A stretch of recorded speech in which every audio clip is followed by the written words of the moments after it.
तुम लोगों ने चोरी की वजह से मेरे साथ ही किया है। मैं तुझे श्राप देता हूँ कि तुम्हारे गांव में चोरी चलती रहेगी और ये चोरी कभी नहीं रुकेगा। ऐसी चोरी होगी कि किसी को कभी चोर नहीं दिखेगा। जैसा तुमने मुझे अपमानित करके 4 दिनों से बांध कर रखा है, मैं भूख प्यास से तड़प रहा हूँ, इसी तरह तुम भी तड़पोगे और यही मेरा श्राप है। किसी तरह रात हुई।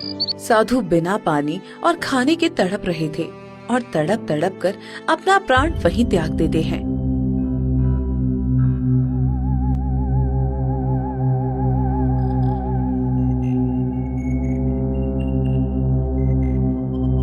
अगली सुबह गांव के लोग जुटे। ये क्या मुखिया जी, ये साधु तो मर गया, कहीं हमने कुछ गलत तो नहीं कर दिया है? अरे इसमें हमारी कोई गलती नहीं है, ये बूढ़ा था इसलिए मर गया। जाने दो इसे, जंगल में फेंक आओ, नहीं तो ये बदबू करने लगेगा। मैं अभी साधु को जंगल में फेंक आता हूँ।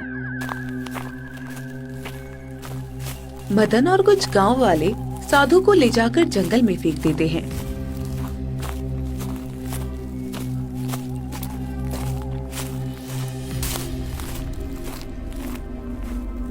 कुछ दिन बीतते हैं और अचानक एक गांव वाला फूट फूट कर रोने लगता है। हे भगवान, ये क्या हो गया? मेरे घर के सारे जेवर गायब हो गए और मेरी पत्नी ने आत्महत्या कर ली। ये तुम क्या कह रहे हो? भला हमारे गांव में तो चोरी रुक गई थी, फिर चोरी कहाँ से हो गई? पता नहीं, हम सब खाना खा ही रहे थे कि अचानक मेरी पत्नी उठी अलमीरे से कपड़ा निकालने और देखा कि सारा जेवर गायब है। वो इतना महंगा जेवर था कि उसे देखकर मेरी पत्नी को हार्ट अटैक आ गया और वो इस दुनिया से चली गई। अरे मैं तो लुट गया, बर्बाद हो गया, मैं कहीं का नहीं रहा। और सबसे बड़ी बात कि कोई चोर भी नजर नहीं आया। ये कैसे हो सकता है? भला ये चोरी, वो भी आंखों के सामने, बिना किसी के होने से? ये तो सच में बड़ी घटना है। हमें अब पूरी रात पहरेदारी करनी पड़ेगी, तभी हम इस चोरी को रोक सकते हैं। फिर उस रात पूरे गांव वाले जाकर पहरेदारी करते हैं।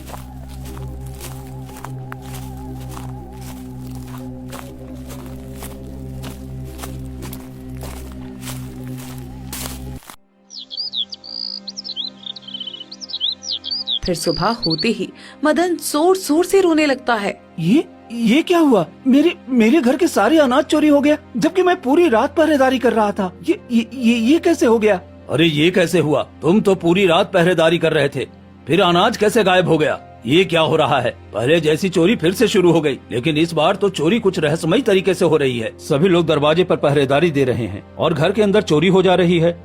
अरे मुखिया जी, मैं तो लूट गया, बर्बाद हो गया। मेरे सारे कपड़े चोरी हो गए, घर में एक भी कपड़ा नहीं बचा। ये क्या हो रहा है? अब तो अनाज के साथ साथ कपड़े भी चोरी होने लगे हैं। ये क्या, तुम्हारे घर से भी कपड़े चोरी हो गए? ये कैसे हो सकता है? ये चोरी रुकने के बजाय और क्यों बढ़ रही है? तभी मुखिया की पत्नी हेमलता भागते हुए आती है।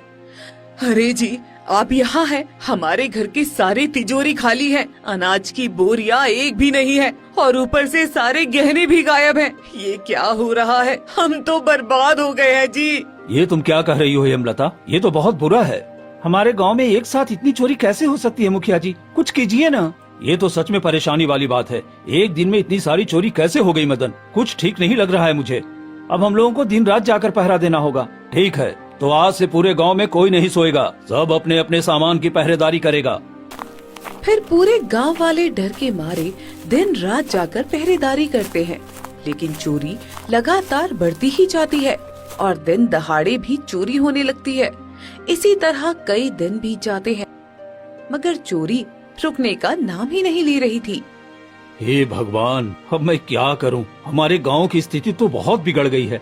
1 महीने के अंदर ही खाने के लिए एक भी अनाज नहीं बचा पूरे गांव में और सभी बच्चे भूखे प्यासे हैं। मैं क्या करूं? मैं गांव का मुखिया होकर भी किसी के लिए कुछ नहीं कर पा रहा हूं। मुखिया जी, मुझे तो लगता है कहीं वो साधु महाराज का दिया हुआ श्राप ही तो नहीं लग रहा है। अब हम क्या करें? कुछ समझ में नहीं आ रहा। सभी परेशान रहते हैं और कुछ दिन बीतते हैं और गांव की चोरी लगातार बढ़ती जाती है। एक दिन मदन और मुखिया चौपाल पर बैठकर पहरेदारी कर रहे थे। तभी एक गाय भागती हुई गांव में आती है। अरे ये गाय हमने तो पहले कभी नहीं देखा, ये हमारे गांव में क्या कर रही है? जरूर कोई बात है जो ये हमें बताना चाहती है। भला एक गाय कैसे बोल सकती है मुखिया जी? मैं बोल सकती हूँ, मैं कोई साधारण गाय नहीं हूँ। मैं अपने गुरु को ढूंढ रही हूँ, कई दिनों से उन्हें ढूंढ रही हूँ, पर वो मुझे कहीं मिल ही नहीं रहे। तुम्हारा गुरु? गाय का भी भला कोई गुरु होता है? कौन है तुम्हारा गुरु, बताओ तो। मेरे गुरु एक साधु महाराज थे जो बहुत दिनों के बाद तपस्या से लौटे थे।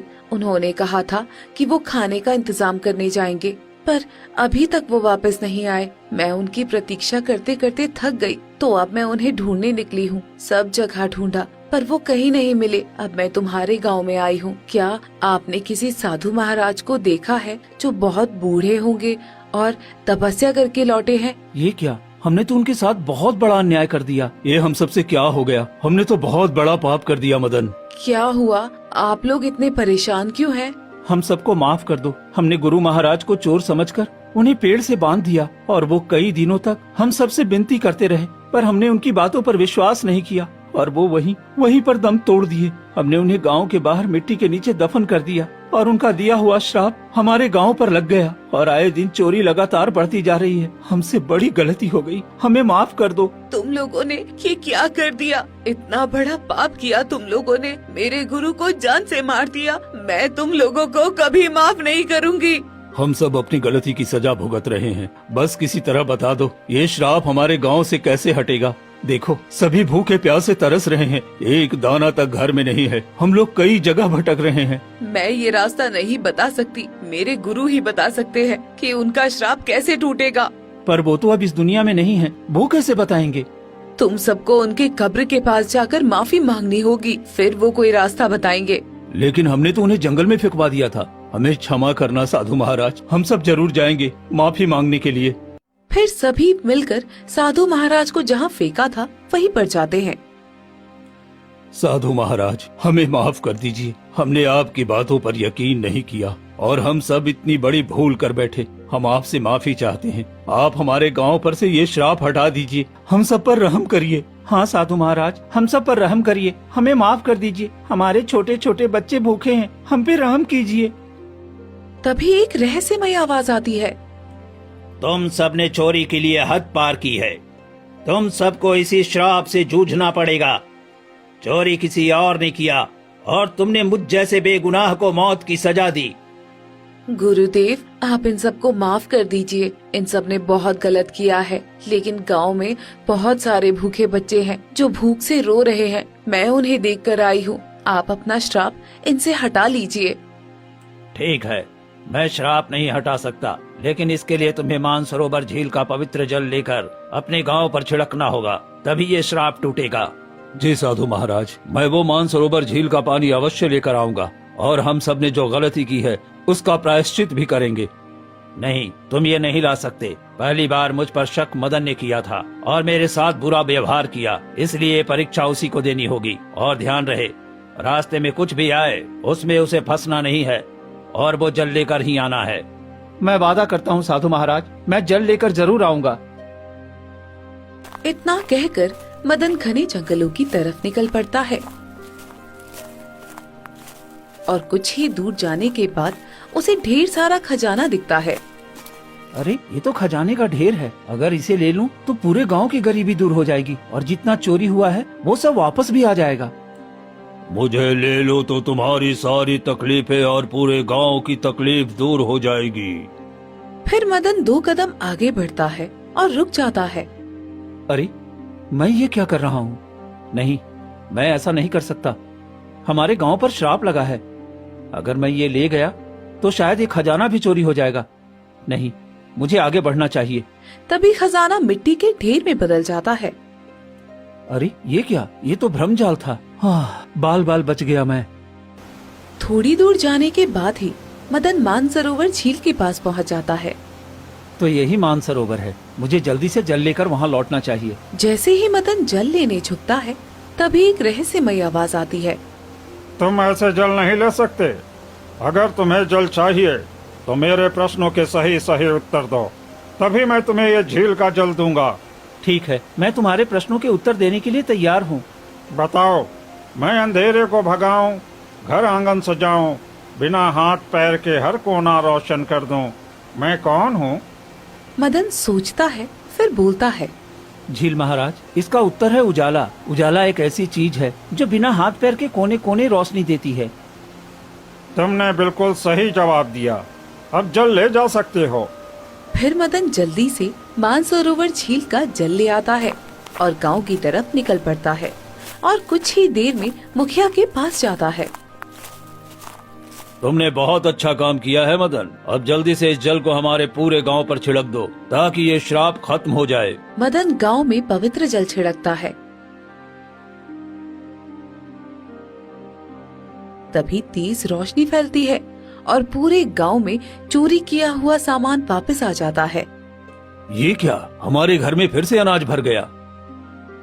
देखो, सबके दरवाजे पर अनाज वापस आ गया है। हाँ मुखिया जी, हमने बहुत बड़ी गलती की थी साधु महाराज जी के साथ। हमें इसका प्रायश्चित करना चाहिए। हाँ, तुम ठीक कहते हो मदन। जहाँ हमने साधु को लावारिस की तरह फेंका था, वहाँ पर हम एक मंदिर बना देंगे ताकि हम उनकी पूजा कर सकें। हाँ, यही ठीक है। साधु महाराज की कृपा हमारे घर और गांव पर बनी रहेगी और फिर कभी चोरी नहीं होगी। ठीक है, कुछ ही दिनों में हम वहाँ एक मंदिर बना देंगे।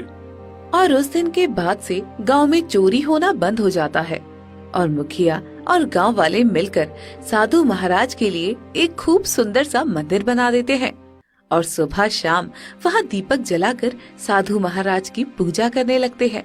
और इस तरह पूरा गांव खुशी पूर्वक रहने लगता है।